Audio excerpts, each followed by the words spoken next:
আজকে তিনটা মেজর বিষয় ছিল। একটা হচ্ছে যে সংস্কার কমিশনের সুপারিশ বাস্তবায়ন অগ্রগতি পর্যালোচনা করা হয়েছে। দুই, রাজস্ব নীতি ও রাজস্ব ব্যবস্থাপনা এটার একটা সংশোধনের, যেটা একটা কিছুদিন আগে আপনারা জানেন একটা ল হয়েছিল, সেটার একটা অ্যামেন্ডমেন্ট এসছে এবং এটাকে অ্যামেন্ডমেন্টটা পাস হয়েছে।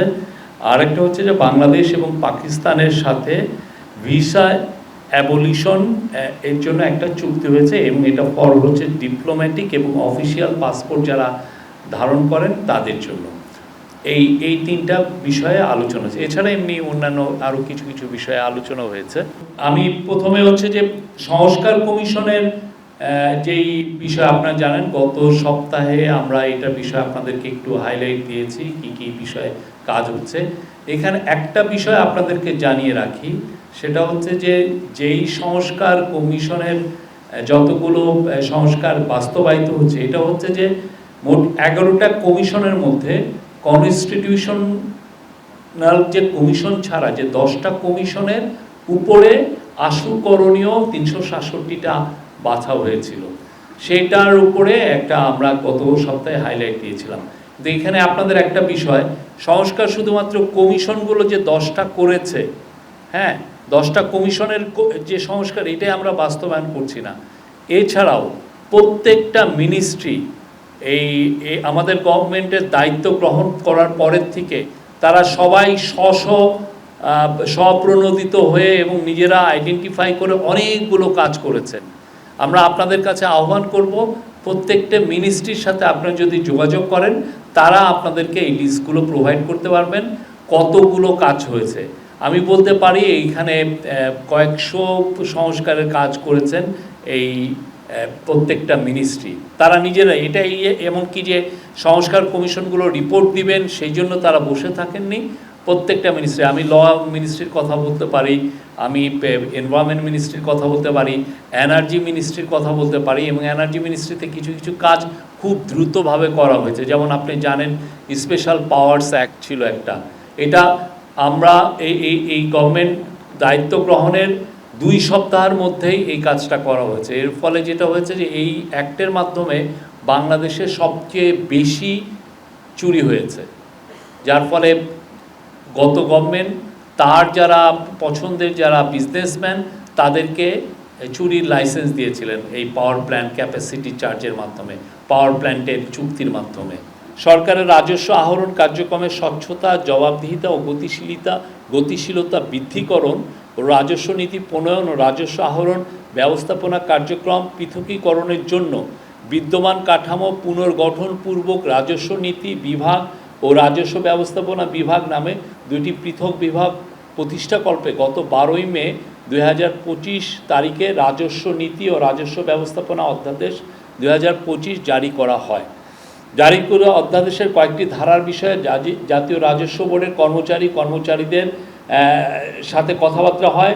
দেশের ব্যবসা বাণিজ্য, শিল্প, বন্দর, রাজস্ব আদায় কার্য পর্যালোচনা, মূল্যায়ন এবং এই সকল বিষয় অধিকতর গতিশীল করার নিমিত্ত প্রয়োজনীয় সুপারিশ প্রদানের লক্ষ্যে গত 29শে জুন 2025 তারিখে মন্ত্রিপরিষদ বিভাগ হতে উপদেষ্টা বিদ্যুৎ, জ্বালানি ও খনিজ সম্প্রদায় মন্ত্রণালয়, সড়ক পরিবহন ও সেতু মন্ত্রণালয় এবং রেলপথ মন্ত্রণালয়কে আহ্বায়ক করে, মানে ফজলুল কবির খানকে আহ্বায়ক করে উপদেষ্টা শিল্প মন্ত্রণালয়, গৃহায়ন ও গণপূর্ত মন্ত্রণালয়, উপদেষ্টা পরিবেশ, বন ও জলবায়ু পরিবর্তন মন্ত্রণালয়, পানি সম্পদ মন্ত্রণালয়, উপদেষ্টা নৌ পরিবহন মন্ত্রণালয়, শ্রম ও কর্মসংস্থান মন্ত্রণালয়, উপদেষ্টা বাণিজ্য মন্ত্রণালয়, বস্ত্র পাট মন্ত্রণালয় এবং বেসামরিক বিমান পরিবহন ও পর্যটন মন্ত্রণালয়ের সমন্বয়ে একটি উপদেষ্টা পরিষদ গঠন করা হয়।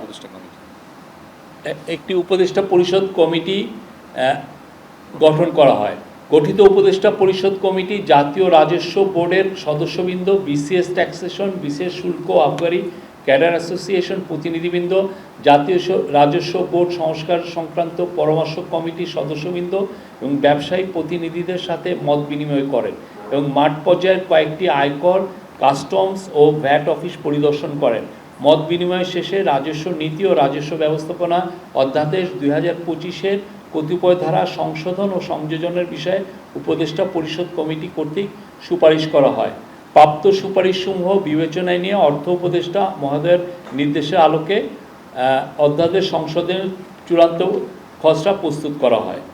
আর পাকিস্তানের বিষয়ে আমাদের যে এটা হচ্ছে যে এই রকম চুক্তি আমরা আরও 31টা দেশের সাথে করেছি।